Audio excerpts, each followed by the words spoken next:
வணக்கம். ஏப்ரல் 21ஆம் தேதி இன்னைக்கான முதல் பதிவு. பங்குச்சந்தையில் நடந்த சில விஷயங்களை விரைவாக பார்க்கலாம். முக்கியமான தகவல், நான் செபி ரெஜிஸ்டர்ட் அட்வைசர் கிடையாது.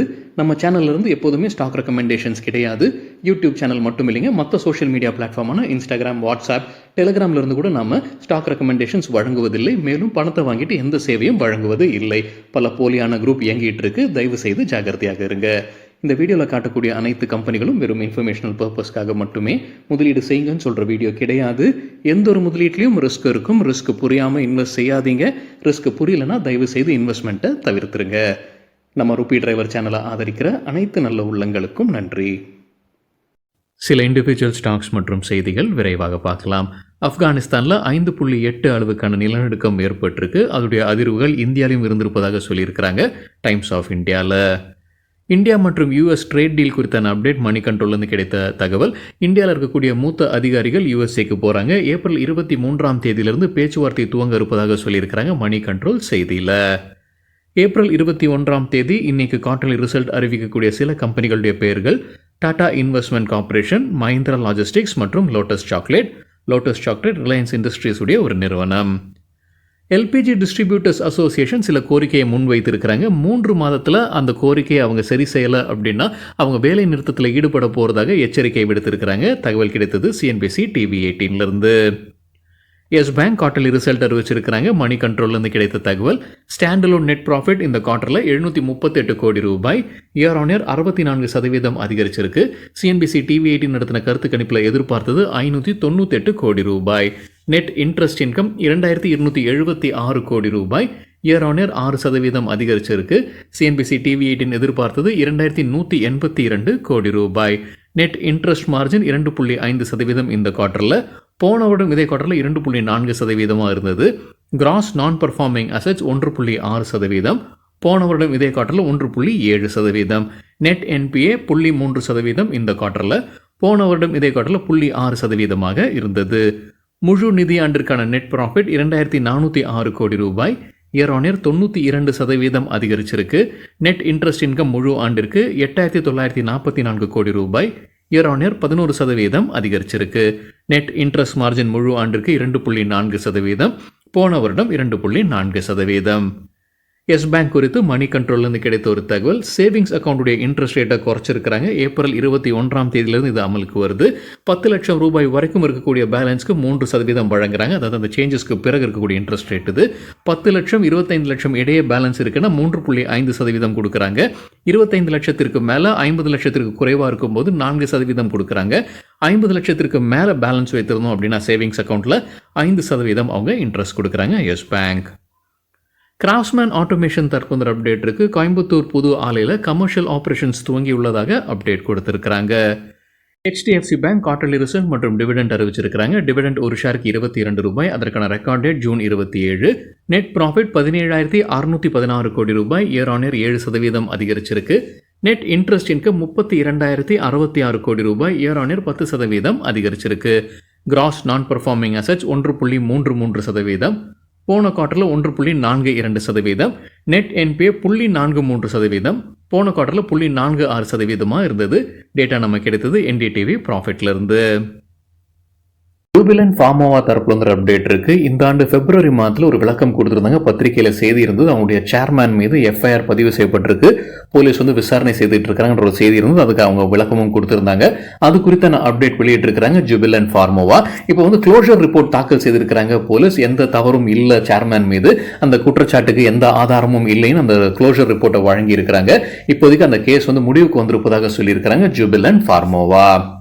ரிலையன்ஸ் இண்டஸ்ட்ரீஸ் குறித்து எக்கனாமிக் டைம்ஸ்லேருந்து கிடைத்த ஒரு தகவல். அவங்க நான் கன்வெர்ட்டபிள் டிபென்ச்சர்ஸ் வழியாக ஃபண்ட் ரைசிங் குறித்து ஏப்ரல் 25ஆம் தேதி முடிவெடுக்க இருக்கிறாங்க. ஏற்கனவே ஏப்ரல் 25ஆம் தேதி குவார்டர்லி ரிசல்ட் வெளியிடுறாங்க. கூடவே டிவிடெண்ட் குறித்தான முடிவும் மணிக்கு எடுக்கப்படும் சொல்லி இருந்திருக்கிறாங்க ரிலையன்ஸ். தகவல் நமக்கு கிடைத்தது எக்கனாமிக் டைம்ஸ்லேருந்து. ஜஸ்ட் டயல் ரிசல்ட் அறிவிச்சிருக்கிறாங்க. எக்கனாமிக் டைம்ஸ்லேருந்து கிடைத்த டேட்டா. முழு நிதியாண்டிற்கான நெட் ப்ராஃபிட் 584 கோடி ரூபாய், இயர் ஆன் இயர் 61% அதிகரிச்சிருக்கு. ரெவென்யூ 1142 கோடி ரூபாய், இயர் ஆன் இயர் 10% அதிகரிச்சிருக்கு. Q4க்கான வருவாய் 289 கோடி ரூபாய், இயர் ஆன் இயர் 7% அதிகரிச்சிருக்கு. நெட் ப்ராஃபிட் 157 கோடி ரூபாய், இயர் ஆன் இயர் 36% அதிகரிச்சிருக்கு. JSW ஸ்டீல் தரப்புல வந்து அப்டேட் இருக்கு. டால்வே ஆலையில சுற்றுச்சூழல் விதிகளை அவங்க சரியா பின்பற்றல அப்படின்னு NGT நேஷனல் கிரீன் ட்ரிபியூனல்ல வழக்கு இருந்திருக்கு. இப்ப NGTல அவங்களுக்கு சாதகமாக தீர்ப்பு வந்திருப்பதாக சொல்லியிருக்கிறாங்க. எந்த விதிமீறலும் நடக்கல, அதனால எந்த அபராதமும் கிடையாதுன்ற தீர்ப்பு வந்திருப்பதாக சொல்லியிருக்கிறாங்க JSW ஸ்டீல். BHEL தரப்புல வந்து அப்டேட் இருக்கு. முழு நிதியாண்டு 2025 சில டேட்டாவை வெளியிட்டிருக்கிறாங்க. ரெக்கார்ட் ஆர்டர் இன்ஃப்ளோ இருந்திருக்கு இந்த நிதியாண்டுலன்னு சொல்லியிருக்கிறாங்க. முழு நிதியாண்டிற்கான வருவாய் 27,350 கோடி ரூபாய், இயர் ஆன் இயர் 19% அதிகரிச்சிருக்கு. ஹையஸ்ட் எவர் ஆர்டர் இன்ஃப்ளோ இந்த நிதியாண்டு தான். அதோடைய மதிப்பு 92,534 கோடி ரூபாய். ICICI பேங்க் குவார்டர்லி ரிசல்ட் அறிவிச்சிருக்காங்க. NDTV ப்ராஃபிட்ல இருந்து கிடைத்த டேட்டா. டிவிடெண்டும் அறிவிச்சிருக்காங்க. ஒரு ஷேருக்கு 11 ரூபாய். ப்ராஃபிட் 12,630 கோடி ரூபாய், இயர் ஆன் இயர் 18% அதிகரிச்சிருக்கு. நெட் இன்ட்ரெஸ்ட் இன்கம் 21,193 கோடி ரூபாய், இயர் ஆன் இயர் 11% அதிகரிச்சிருக்கு. நெட் இன்ட்ரெஸ்ட் மார்ஜின் 4.41%, போன குவார்டர்ல 4.25%, போன வருடம் இதே குவார்டர்ல 4.4% இருந்தது. கிராஸ் நான் பர்ஃபார்மிங் அசெட்ஸ் 1.67%, போன குவார்டர்ல 1.96%. நெட் NPA 0.39%, போன குவார்டர்ல 0.42% இருந்தது. ICICI பேங்க் தரப்புல இருந்து மற்றொரு அப்டேட் இருக்கு. அவங்க ஏற்கனவே NIIT institute of finance banking and insurance training லிமிடெட்ல 18.8% ஸ்டேக் வைத்திருக்கிறாங்க.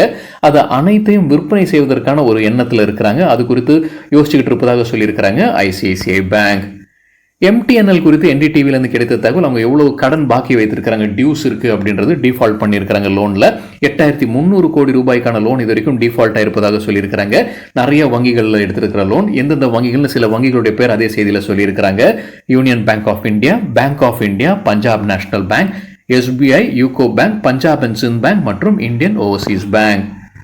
வேதாந்தா தரப்பு அப்டேட் இருக்கு. ஏப்ரல் 10 அவங்களுக்கு வந்து ஒடிசா மாநிலத்தில் ஸ்டேட் பொல்யூஷன் கண்ட்ரோல் போர்டு வந்து ஒரு ஆர்டர் பாஸ் பண்ணியிருந்தாங்க. அவங்க வந்து அந்த சுற்றுச்சூழலில் இழப்பீடு வழங்கணும் 71 கோடி ரூபாய். ஃப்ளை ஆஷ் வந்து அவங்க சரியா அகற்றல் அப்படின்ற குற்றச்சாட்டின் அடிப்படையில் இந்த அபராதம் விதிக்கப்பட்டது கம்பெனிக்கு. இப்போ அவங்க வந்து ஹைகோர்ட்டுக்கு போயிருக்கிறாங்க, ஒடிசா ஹைகோர்ட்ல. இப்போதைக்கு அந்த தீர்ப்பு, அந்த பொல்யூஷன் கண்ட்ரோல் போர்டுடைய தீர்ப்பு அவங்க கோர்ட் வந்து ஸ்டே பண்ணியிருப்பதாக சொல்லியிருக்கிறாங்க வேதாந்தா. ஓபராய் ரியாலிட்டி தரப்புல அப்டேட் இருக்கு. நிதியாண்டு 2025 புக்கிங்ஸ் வேல்யூ 5,266 கோடி ரூபாய், இயர் ஆன் இயர் கம்பேர் பண்ணும்போது 31% அதிகரிச்சிருக்கு. யூனிட்ஸ் விற்பனை செய்திருப்பது 928 யூனிட்ஸ் முழு நிதியாண்டிற்கு, இயர் ஆன் இயர் கம்பேர் பண்ணும்போது 32% அதிகரிச்சிருக்கு. IDFC ஃபர்ஸ்ட் பேங்க் குறித்து CNBC TV18 இருந்து கிடைத்த ஒரு தகவல். RBI அபராதம் விதிச்சிருக்காங்க. 38 லட்சம் ரூபாய் அபராதம் விதிச்சிருக்காங்க IDFC ஃபர்ஸ்ட் பேங்க் மீது. என்ன குற்றச்சாட்டு? KYC நார்ம்ஸ் அவங்க சரியா பின்பற்றல அப்படின்றதான் குற்றச்சாட்டு. ஜென்சால் இன்ஜினியரிங் குறித்து ஒரு புது குற்றச்சாட்டு மணி கண்ட்ரோல்லேருந்து கிடைத்த தகவல். அவங்களுடைய மின்சார உற்பத்தி ஆலையில் எந்த உற்பத்தியும் நடைபெறலன்ற குற்றச்சாட்டு இப்போ எழும்பியிருக்கு. செபி இதை கண்டறிந்திருப்பதாக சொல்லியிருக்கிறாங்க மணி கண்ட்ரோலில். ஏற்கனவே வந்து அவங்க அங்கே ஆலை நடப்பதாகவும் நிறைய பேர் வேலை செய்ததாகவும் சொல்லியிருந்திருக்கிறாங்க, டிஸ்க்ளோஷர் இருக்குது. இப்போ அண்மையில் வந்து ஜனவரி மாதத்தில் கிட்டத்தட்ட ஒரு 30,000 வாகனங்களுக்கான ஒரு ப்ரீ ஆர்டர் கிடைச்சிருக்குன்ற தகவலும் ஜென்சால் இன்ஜினியரிங் சொல்லியிருந்திருக்கிறாங்க. இது எல்லாமே இப்போ விசாரணைக்கு உட்படுது. இதெல்லாம் நடந்திருக்கா, இல்லை இதெல்லாம் சும்மா அவங்க ஏமாத்துறதுக்காக சொன்னாங்களா அப்படின்ற விசாரணை போய்கிட்டு இருக்கு. அவங்க NSCயும் ஒரு ஆய்வு நடத்தி இருக்கிறாங்க அந்த ஆலையில். அவங்களும் இதுதான் சொல்லி இருக்கிறாங்க. அதாவது அங்கே உற்பத்தி நடைபெற மாதிரி தெரியல. அந்த ஆய்வு நேரத்தில் வந்து 2 அல்லது 3 தொழிலாளர்கள் மட்டும்தான் இருந்திருக்கிறாங்க அந்த ஆலையில். எலக்ட்ரிசிட்டி பில்லையும் செக் பண்ணி பார்த்துருக்கிறாங்க. அதன்படியும் அங்கே உற்பத்தி நடைபெற்ற மாதிரி தெரியலன்னு சொல்லியிருக்கிறாங்க. தகவல் நம்ம கிடைத்தது மணி கண்ட்ரோல்ல இருந்து. JP அசோசியேட்ஸ் தரப்புல அப்டேட் இருக்கு. நம்ம முன்னவே அறிந்த ஒரு செய்தி வந்து ஜெயபிரகாஷ் அசோசியேட்ஸ் உடைய நிறுவனம் வந்து கார்ப்பரேட் இன்சால்வன்சி வழக்கு போய்கிட்டு இருக்கு அந்த கம்பெனி மீது அப்படின்னு சில நியூஸ் நம்ம அப்பப்போ பார்த்துட்டு இருந்தோம். சில பிரபலமான நிறுவனங்கள் ஆர்வமாக இருக்கிறாங்க வாங்குறதுக்கு, இந்த போட்டியில் இருக்கிறாங்கன்றலாம் செய்தி பார்த்துருந்தோம். இப்போ JP அசோசியேட்ஸ் ஒரு ப்ரெஸ் ரிலீஸ் வெளியிட்டு இருக்காங்க. 25 நிறுவனங்களை வந்து அவங்க ஷார்ட் லிஸ்ட் பண்ணியிருக்காங்க, எலிஜிபிளா இருக்கிறாங்க இந்த கார்ப்பரேட் இன்சால்வன்சி ப்ரொசீடிங்ஸ்ல பங்கெடுத்துக்கிறதுக்கு. அந்த 25 கம்பெனிகளுடைய பேர்களும் வெளியிட்டு இருக்காங்க. அதுல இருந்து சில பெயர்கள் விரைவாக பார்க்கலாம். இது எனக்கு தெரிந்து சில பிரபலமாக இருக்கக்கூடிய நிறுவனங்கள். இதுல சிலது லிஸ்டட் கம்பெனிஸா இருக்கு, சிலது வந்து அன்லிஸ்டட் கம்பெனிஸா இருக்கு. விரைவாக பார்க்கலாம் யாரெல்லாம் இருக்கிறாங்க JP அசோசியேட்ஸை வாங்குவதற்கு அந்த போட்டியில.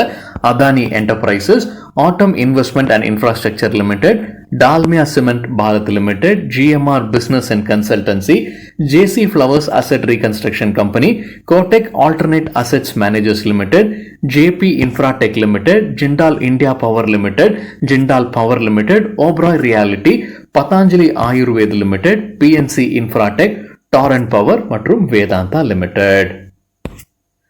பொனான்சா போர்ட்ஃபோலியோ சில ஸ்டாக் ரெக்கமெண்டேஷன்ஸ் கொடுத்துருக்காங்க. எக்கனாமிக் டைம்ஸ்லேருந்து கிடைத்த தகவல். 5 ஸ்டார் பிஸ்னஸ்க்கு பை ரேட்டிங் கொடுத்துருக்காங்க. எதிர்பார்க்குற டார்கெட் 833, ஸ்டாப் லாஸ் 763. அவங்க சொல்லியிருக்கிற காரணம் டெய்லி சார்ட்ல descending triangle pattern break out நடந்திருப்பதாக சொல்லியிருக்கிறாங்க. எஸ்பிஐக்கு buy recommendation target 830, stop loss 782. சொல்லியிருக்கிற காரணம் டெய்லி சார்ட்ல inverse head and shoulder pattern break out நடந்திருக்கு. சரிங்க, இதுதான் சில விஷயங்கள் என்னுடைய பார்வைக்கு எட்டியது. நன்றி, வணக்கம்.